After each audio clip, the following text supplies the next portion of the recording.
What's up, everyone? I'm Jackie. And I'm Lindsay. And we are Women Leaders in Sports Medicine.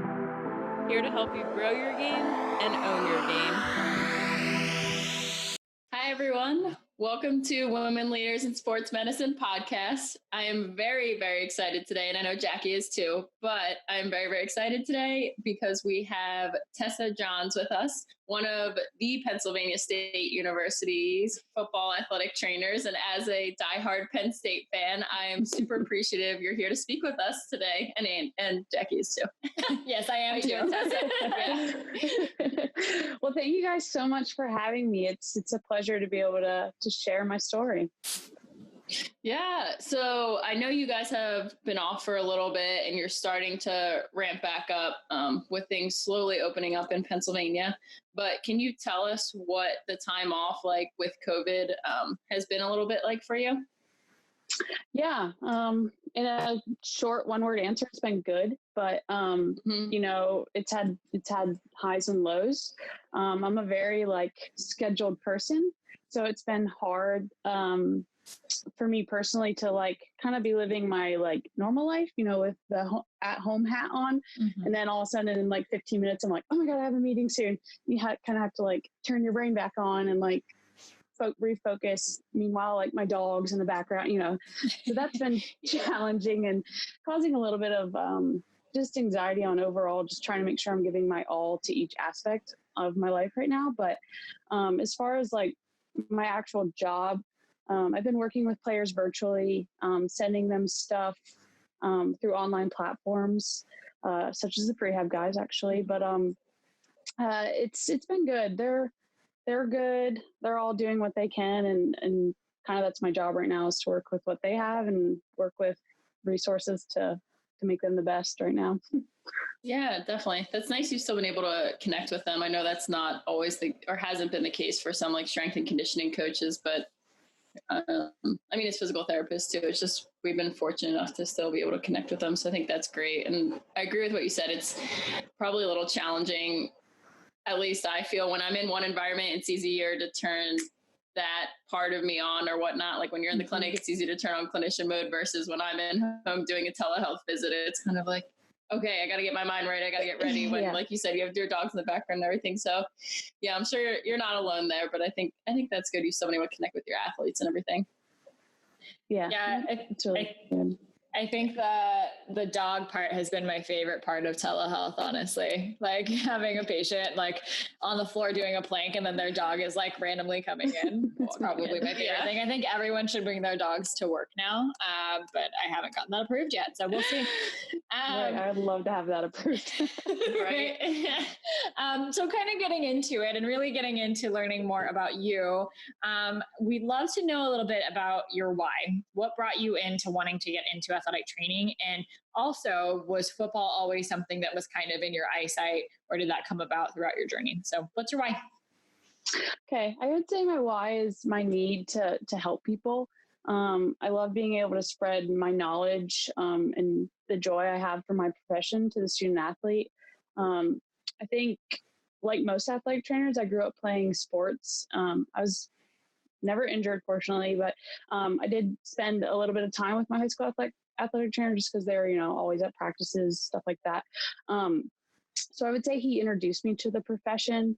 I would love to tell people I get paid to watch sports, which is, a good part. Yeah. But the return I get from watching this sport is kind of my why, that feeling of, maybe an athlete gets injured and I take them through, it could be a 2-week process or it could be, a surgical 6-8 month process.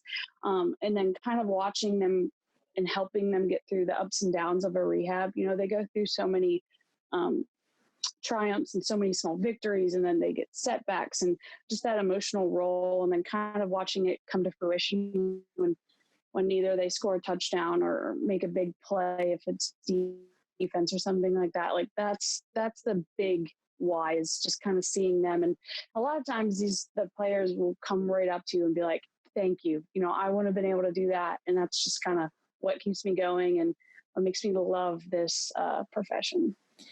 Yeah, I mean, I think I can relate to that a lot in like the ability to create like a true connection with someone and see them come from like A to Z is really cool. And that's something that I'm always a little jealous of you guys as athletic trainers about, because I don't always get to see that like on-field moment. And that, and I mean, sometimes I do, it depends on like how close I am with my patient. If I'm just going to be like, I'm going to come to your football game, but like that moment of seeing them really come like as far as they have coming from injury to performance is such a cool moment. But really like the meat of it is really connecting with someone and creating a relationship. So I think I relate to that a lot, because I also didn't get injured when I was younger, but like I always wanted that sciencey background, and I love movement and performance, but I also like wanted to spend time with people and not spend 2 minutes in a doctor's office. So I relate to that a lot. Yeah. Yeah. So then kind of diving right in, do you mind telling listeners a little bit about your journey and how you ended up at Penn State? We are.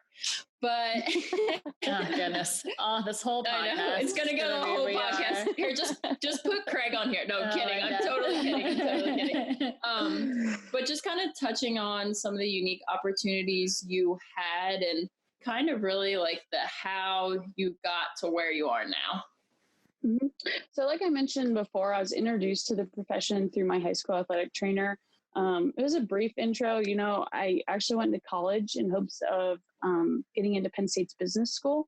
I come from a small rural Pennsylvania town, and both my parents own their own business. So I was like, well, I'll just do this, help the family out, stuff like that. But, I quickly realized that that was not what I wanted, and I should probably, follow my own path. And that's when I started looking kind of sports admin actually. And then I just kept finding myself going on to the athletic training's website. And I was like, no, I need to do this. So, I applied to the ATEP program, which if not everyone knows, you kind of have to apply. It's very separate from other degrees. You get accepted in the program, and then you get your degree, or you can apply for your boards your senior year. But so I get into the program that fall of it would be my junior year now, because of going into business first. I had to take an extra year of school. But and at first my grades weren't the best because I was trying to do business and kind of switching over into Kines. I didn't exactly have like all the background gen eds and stuff that they wanted. So they told me like right up from the beginning, you're gonna have to work hard to get your grades up to where we want them, and kind of fill in all these other classes. And so I was like, well, I'm up for the challenge. I'm gonna do what I gotta do. So, that semester I went through like the rotations they have you do, which was like a couple of weeks at, one athletic training facility on campus and a couple weeks at another one. And then you take like your anatomy and some core classes. And then at the end of that semester, you would sit for basically an interview to get into the program. And so I went through that process, and then it was Christmas break that fall. The program director called me and was like, well, you definitely got your grades up. They're still not where we want them, but we're going to accept you because of your work ethic. And I was like, oh, okay. Yeah. Okay. That's great. Yeah. So I get accepted. And then we start classes at spring, and I got put with football, and I was like, oh my God. I mean, I literally like ran out of the class after it was over, called my dad, and was like, I'm working with the football team this semester. I was ecstatic. So I get put at that rotation for the spring, and loved it. I really was like, yes, I made the right choice. This is awesome. Working with the players, seeing how rehab goes, kind of just being thrown into the fire pretty much. When you're with football, it's kind of just always nonstop. So that was that. And then from there, you're not really supposed to repeat a rotation at Penn State. Like, they don't want you going back to the same sport because they want you to observe other things. So when we returned the next fall, I was told I was with like gymnastics, but the football athletic trainer was like, you're still going to work football with me though. I was like, oh, okay. So I was like, you know what? Yeah, I'm going to do that. I'll figure it out. I'll make it work. So I did basically kind of half and half. Which I loved, because now I was with football in season, and kind of observed how a preseason goes, really then got to see a whole rotation of football other than the summer, which was just like building so much of my basic knowledge at that point. So from there, that spring, I went and observed women's volleyball, where their preceptor was like, well, what are you going to do, for an internship? And I was looking at NFL, but I was a little too late in applying. They had already had all their interns filled. So I was like, I just want to get something. I need summer. I want the summer to be educational. So he had talked to me about some grad schools, and I said, well, LSU is like my dream grad school. And he had actually gone there. So he's like, well, why don't you try to get an internship there? And I was like, well, I didn't know you could intern at other schools. So I was like, okay. So I called them, and they were like, yeah, we'd love to have you come down. Won't be paid. You'll have to get your own way here. You have to get housing. Everything was pretty much on me. The experience was basically all they could offer. I was like, you know what? I'm going to do it. This is my dream grad school. So I'm going. So I took this summer there. Within like a week and a half, they offered me a GA position. So I'm great. Yes. See, it worked out. I took the risk of doing that, but it worked out for me so well. And, which was awesome, because then I went back to my senior fall and had no stress of trying to find a GA position, and everyone else was. I actually feel bad because I probably caused them a lot of stress, because they were like, oh my God, she already has a GA position. But so that was just great, not having that stress, and I could just continue to concentrate on my studies. And then in the spring, work on, studying for my boards. And I actually got put back with football that fall. So now that was my only sport though, so I could really spend time with them. Then that spring, I worked at a local high school, or not worked, but, did my rotation at a local high school, applied for my boards, passed. That May, I moved to LSU, or Baton Rouge, Louisiana, to begin my career as a GA. And, through the whole process, the thing that stood out to me the most is just like the level of work and sacrifice I was willing to put in to get to where I had to go. Obviously, I missed out on like kind of having a fun summer because I was there and working, but like that's kind of what I had to do to get that GA position. And I'm so grateful for it to this day. But so at LSU, I worked with their track and field team my first year. And then my second year, I worked with football again. And kind of leaving football and working with track and field from Penn State to LSU, I kind of was like, I really like the football setting. I just like the speed of it, the players, just the whole lore of it. So when I got put back with football, I was really excited for that. And obviously LSU just won a national championship. So they're a great program down there, lots to learn from them. Plus LSU is like, it's kind of the place to go for athletic training, honestly. They're very, very progressive, and they want you to learn, and they're going to let you do as much as you're comfortable with.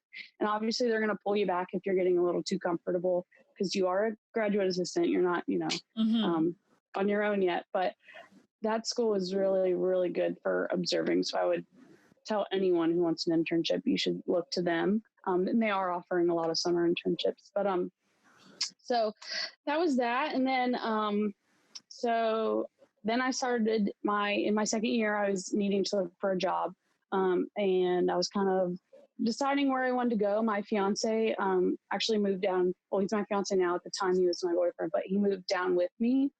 And he was looking to get into PT school. So it was kind of, he followed me, and I was kind of letting it be his turn to kind of lead us into the next phase of our lives. And he got accepted into Slippery Rock physical therapy school, which is back in Pennsylvania. Yeah. So then at the same time, it was kind of weird. At the same time, Penn State called me and said they were offering some athletic trainer 1 positions, which are basically like entry level staff positions. And I was like, you know what?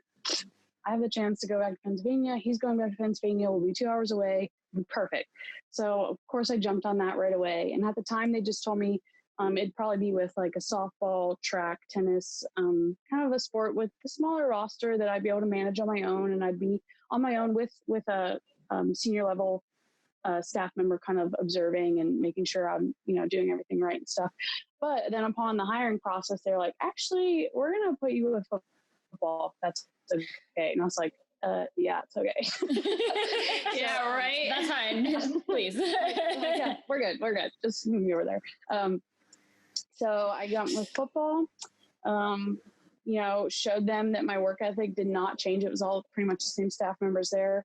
And they quickly offered me an assistant athletic training job within a year. So I moved from that entry level to full-time staff with them within a year. And that's kind of my journey of how I am where I am right now. Yeah, that's amazing. And then how long have you been with Penn State since accepting your first job again with them? Yes. So 2017 would have been when I was entry level. So then 18, 19, I've been staff. Nice. So then, okay. Yep. So going on, I guess, my fourth season. Yeah, I think you touched on a couple really important aspects too. Like when opportunities presented themselves, you made it work. You took advantage of it. Like even though you're working with gymnastics that one season and the football coach the football athletic trainer want you to come work for football, like you still made it work. And then I do appreciate you touching on too, like it does take some sacrifice and a lot of hard work and a lot of effort, which speaks volumes and really set you up for the position you're in today. Like even when the director of the athletic training program called you and said, hey, your grades might not be where you want to be, but your work ethic is there. And like, we value that and we see the importance of that. So I really appreciate you touching on that for listeners, because I think it's important. Yeah, it's definitely important. It's like what I tell all athletic training students now that are like, well, how can I get there? I'm like, it's work ethic and personality. It really is. For sure. I think, like exactly like Lindsay said, I think your story kind of speaks volumes about how your work ethic is. And, football is not an easy thing for anyone to get into in an entry level position, especially a female. So I think that's huge in saying like who you are as a person as far as your work ethic. And I think a lot of like our listeners and younger clinicians, we all know like you have to work hard, but people don't always know how to do that. So what do you feel like in your work ethic kind of like showed who you were and how you were ready to like go into football and like kind of gave you these opportunities that you got into? Yeah. I guess like, as I have been touching on, my willingness to do more. It's not just that, I worked hard when a task was given to me. I was seeking a task, there's times in a training room where it's kind of like, hurry up and wait. So whether the team is finishing a lift and you're kind of in downtime in the training room, but it's about to get packed, because they're going to finish that lift. It's kind of knowing the step ahead, like, okay, this 3 players always ask for an ice bag. So I can go make those now and get those ready. So those players, I can already be a step ahead of them. And then, kind of stuff like that. It's always thinking, with a forward attitude, just what can I keep doing? What's there to do next? And, when there was downtime, I was always asking the staff, is there anything I can help you with? Because there's so much that they have going on that I see now as a staff that, I didn't always see as a student, because I'd be in class while they were doing admin work, or I'd be in class while they were doing, long-term rehabs or something. So, and for them to be like, oh yeah, of course, we have a game coming up. I need help packing, because that also is a big thing. When you travel to a game, you got to pack a whole 18-wheeler of stuff to go just for, 24 hours. But, so it was kind of stuff like that, just like prying them for information and really building. I think a lot of students and young professionals sometimes get afraid to build a relationship with their, preceptor or the, coworker ahead of them or something like that. And I think that's really what you have to do, because you're not going to learn unless you pry and get information from one another. I know like my students now, I always tell them like, I'm not always thinking right away of what I could tell you, but when you ask me something, it might spark something in my mind, and then I'm going to just like be a waterfall of information. Then after that, it just kind of, sometimes you just have to, pry a little. Yeah, I think there's a couple of good points there. One, and obviously communication and not being afraid to come up to your CI or preceptor or whatever. Because I agree, I take students as well, and sometimes my brain gets into I don't remember what to teach you right now, and I need you to help me out for a hot second. So I definitely relate to that, and just communicating with the people around you and learning from them, but also not afraid to do the work that some people don't always see as important. So I'm reading a book right now, and there's a quote in it that's don't be afraid to sweep the sheds, to basically create greatness. So don't be afraid to go clean up or start packing things or doing the things that aren't necessarily under your craft, but help people out. And I think that says volumes about who you are, on top of the fact that you have great clinical knowledge and great skills and whatever. Is you're here to help the team as a unit, and not just you as a student or a new clinician or new athletic trainer or whatever it may be. So I think that's a great kind of piece of advice in there too, is don't be afraid to kind of do the extra work. Love it. Yeah. Yeah. No, I mean, you both hit the nail on the head. Kind of going off of that a little bit, because working in any college environment can be a high pressure environment, especially when you're working at a university like LSU that has won national championships in track and field and football, and Penn State that is known for football and Saturdays in the fall. So being I love how big your smile gets when you talk about Penn State. Oh my gosh, I love Penn State. Love it, Penn State. I bleed blue and white. I know everyone's like, "Oh, you went to USC? Are you a USC fan?" I'm like, "No, I'm a Penn State fan." They're like, "Oh, don't you hate UCLA?" I'm like, "No, I don't like Ohio State." But anyway, not to get off topic. Being in an environment like that, it's great. It's challenging, but can you touch on maybe just some obstacles you might have experienced along the way of your journey? And maybe they're not viewed as obstacles, but just maybe whether it was a situation, whether you had a differing opinion with your preceptor, or with a coach, or if I'm blanking on some other examples, but just really anything you feel like you kind of had to overcome and how you did that. Yeah, of course. So, I've touched on it before. There's 150 sometimes student athletes on a football team. And then you have to think how many staff there is that are also on that football team, how many different departments you have all to build that football team and the associated members. And with that comes lots of personalities, lots of backgrounds, lots of ways of interpreting the same thing. And that leads to, there's always the great student athlete rehabber, and there's always the one that doesn't want to rehab, but nonetheless, they need to rehab. So I think that's one thing that kind of sticks out, and it can be hard. And I think that's when you really have to explain the why to them. Instead of just, these are your exercises, get them done. It's, why do you need this? Or even a maintenance guy, almost every quarterback should probably be doing maintenance, but maybe not every quarterback understands why they need to do maintenance. So I think it all goes back to communication as well. And then that's just with the student athletes, but coaches and stuff like that.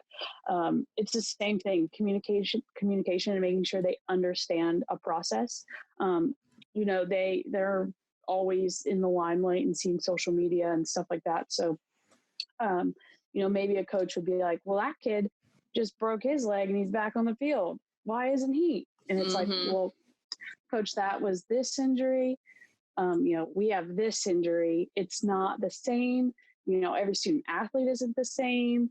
That guy could have great bone building, it's a layman's term there. And maybe our student athlete just isn't, there's so much communication is involved in kind of teaching and making sure people understand. If we were to explain everything medically, they would be so confused. So finding that way to explain things to a basic knowledge level is also really, really helps break down some barriers and stuff. And then, it goes back to like working with other members within a football organization. I'm working very closely with the managers all the time, and, they could want something done one way, but we think it's better to do it this way. So, there's kind of just little challenges like that, but it's all just, understanding everyone's point of view and getting through it the best way. Yeah. I think you touched on a lot of really good points that listeners can use across each profession as well.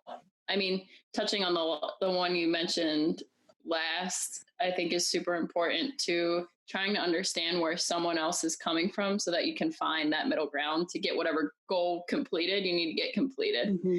Like, I think that's great. And then also definitely explaining the why of something to an athlete who might not want to do what you want them to do, especially if they're not in pain. I know I see this a lot. A lot of my guys come in for maintenance work and they're like, oh, do I really have to do this? It doesn't hurt today. And then you got to explain, well, it doesn't hurt because you've been doing these things. Yes. Or even just, like you said, the challenge of explaining something to a coach or even a parent on why one athlete might be progressing one way and one's progressing another. I'm sure you might agree with this too, but I truly think like a great clinician can explain a different situation like that to like a coach or a parent. It's almost harder to do it to that than to like an athlete sometimes. Mm-hmm. So I really appreciate you touching on those things, because again, like, communication is so important, and, being able to work together is so important as well, especially at the level you're at. Yeah, I think for a lot of young clinicians, the idea of communicating to all of these moving parts can seem really overwhelming at times, especially when you're like fresh out of the gate, and in one situation you think you know everything, and then maybe you get shot down a couple times, or the other you're too nervous to make that step to communicate. And you've clearly had some like great experience in this, and working in football, there's so many moving parts, as you've mentioned. What are maybe some like things that you could give for advice for communicating for like the young clinician? Like how can someone coming right out the gate, like, take the steps to like either not be so nervous to communicate or start practicing that? Yeah. So, well, I guess I'll touch first on like how I got exposed to being able to communicate. When I was at LSU, the staff members there would be like, do what you're comfortable with. So, if a student athlete was like, well, in a meeting or something with the doctor, and, they were talking about their family, I would always say, do you want us to call your family while we're all in the room? That way, the student athlete doesn't have to try to remember what was said and then relay it to a parent. And I think doing that kind of helped me break down some of those nerves and stuff like that with calling a parent, because the doctor's there. I know that they can answer the heart, like if anything gets, really confusing or anything like that, they're there. And then the student athlete's there and the parent's hearing it from the doctor. And that really eases a lot of minds. And that kind of opened me up to also listening how a doctor answers questions. That was a big point, is just kind of in my younger years, is really observing and seeing how they handle questions and how they're prepared almost for the next question. And now that I've did that as a GA and kind of just kept observing, and led me to be able to then take the lead. And now, a lot of times I'm the one calling the parent. And then I always just say, if you have any questions, we can set up a time for you to speak with the doctor. It's more, I'm taking that lead. And it's also like, when it comes to coaches, I think that's like, especially in Big Ten or SEC or anywhere, or even, NFL, when you have to talk to a coach, it can be very nerve-wracking. And, you never know, you could be halfway across the practice field and the coach might scream your name and you got to run over and you're like, oh God, what? Oh my goodness. What did I do wrong or right? Which one? Yeah. What could he be wondering right now while we're in like, team period, whatever, and they're hitting and stuff like that. And I think a lot of that is kind of just making sure, kind of calming yourself down, getting the nerves out and knowing that, you are ready for this answer or whatever you need to do because you got yourself to this point. And if you're not ready, then ask him for a minute and, coach, I'll meet with you after practice. Just give me let me meet with you later or something like that. Kind of giving you a little more time to think of your answer. And that way you're not on the spot and speaking off the fly and God forbid you misspeak or something. And then now you got to backtrack. So I think always not being afraid to say, hold on, let me think about that, and meeting back up is big key as a young clinician.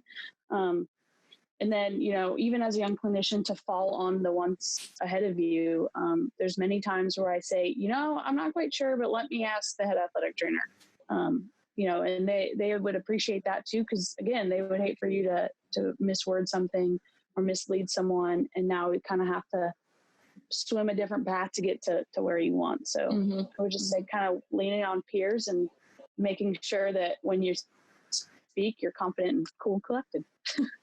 Yeah, those are great, like kind of tangible pieces of advice. I love the first one, and like starting to learn how to communicate, and almost this idea of conferencing a little bit, because it's the opportunity for you to like try to swim a little bit, but then be like, I don't know, and then lean on some other people that can help you. I think that's really helpful. But I also like you touching on like the ability to like admit when you like need a minute. I think like that's when I see a lot of students or younger clinicians getting like nervous to talk. They're good to talk to like the patient themselves, maybe the parent, but when it gets into like this interdisciplinary team, all of a sudden they're like shaking a little bit. I love that you like just commented like it's okay to be like, I need a minute to talk about that. And I think for us, it's really easy to do that, like especially on the field, because you can be like, hey coach, like I'm looking at this player right now, would love to talk to you about this, but like, I gotta watch this guy, whatever. And it's like a very tangible reason why you would want a minute. But also kind of going off into like telling the coach it's okay to admit when you aren't quite sure about something. So yeah, those are great pieces of advice. Thank you. Yeah, no problem. Yeah, definitely. And then one thing to kind of wrap it up before we actually wrap it up, just one question we've been asking everyone is, have you had any maybe just like funny or interesting moments working in collegiate athletics, because it is such a like fun, young environment? Yeah. I've had a million fun experiences. I mean, there are 150 different personalities at least. So when the guys come in every day, it's just like someone new, never a dull moment. I would say like during a practice, it was camp one time, and it was late. We were doing kind of like stadium lights practice. Coach Franklin's really big on exposing you to all elements before you have to experience it in a game mode. So anyways, we're in the middle of a camp practice, and it's like a scrimmage, I believe, and the sprinklers come on in our stadium to water the grass. So the other guys start like running around and playing in the rain, and coach really let the moment, develop. And our guys who run like sound and stuff during practice started playing like Prince and just like, yeah, that's amazing. Great. And it was just kind of a release of energy for the guys during camp. And, and then like another moment that's more specific to me, we had like a team outing at a pool one time, and it's like barbecue and swimming and stuff, and I'm just like casually walking, and all of a sudden I just hear this chatter behind me, and like 5 guys pick me up, take my phones out of my pockets somehow, and just toss me into the pool. And I was like, wet khakis aren't fun, but it was just kind of fun to know that they view me in a way that's like fun like that and stuff like that, but still respect me at the same time. So I think that was just kind of like a fun little moment. Yeah, I appreciate you sharing those, because again, working in collegiate athletics or an athletic environment that is high pressure, it's fun, it's challenging, but it's long hours. And having moments like that, not that there are way other things that make it all worth it, but again, moments like that just kind of bring you back to like your why a little bit, and kind of like you said, how hard you've worked to develop these fun yet like respectful relationships like with your players. So I think that's great. Thanks for touching on that. Yeah, no problem. Well, Tessa, thank you so much for joining us tonight. I think you gave a really candid look into what it's like working with football and being an athletic trainer as a woman. And we're excited to kind of learn more with you as well. Great. Thank you guys so much for having me. I'd love to share my insight anytime. Awesome. Yeah. Thanks, Tessa. We are Penn State. Penn State. Yes, got it. Thank you for listening to the Women Leaders in Sports Medicine podcast. This podcast is for you to take a step closer to your dreams. Visit www.womenleadersinsportsmedicine.com to join our roundtables, learn about our mentorship programs, and to let us know what you want to hear. Have a great day, and remember, it's your time to lead.